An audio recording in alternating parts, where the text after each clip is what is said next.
The responsibility to organize FIFA's World Cup 2014 to the country, Brazil. That was 6 years ago, an announcement that the world's biggest soccer tournament would be coming home to Brazil for the first time since 1950. But with 1 year to go until the tournament kicks off, this is what's happening in Brazil this week. At least 200,000 Brazilians have taken to the streets all around the country with massive demonstrations in major cities like São Paulo and Rio de Janeiro. Cities which are also currently spending huge amounts of public money on sports stadiums and security in preparation for the global soccer tournament next year, and then the Olympics in 2016. And demonstrators want to know why billions of dollars in public money is being funneled to build extravagant sports stadiums while schools, hospitals, roads, and water facilities around the country are crumbling. A sentiment summed up in this now viral YouTube video. The World Cup is going to add up to about $30 billion. That's more than the last 3 World Cups added together. They added up to about $25 billion. Now tell me, in a country where illiteracy can reach 21% and averages 10%, a country that ranks 85 in the Human Development Index, a country where 13 million of people are underfed every day, and where many, many other people die waiting for medical treatment. Does that country need more stadiums? To make matters worse, to raise even more revenue, the public services in Brazil have been cut, and bus fares have been increased, a move that sparked the demonstrations around the country last week.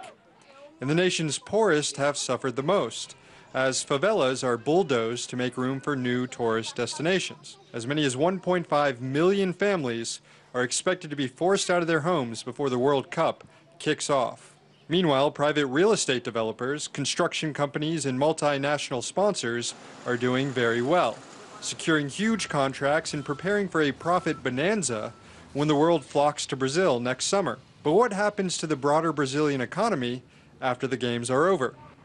In 2010, South Africa hosted the World Cup, and the country was only able to recoup a tenth of the nearly $5 billion spent to prepare for the games.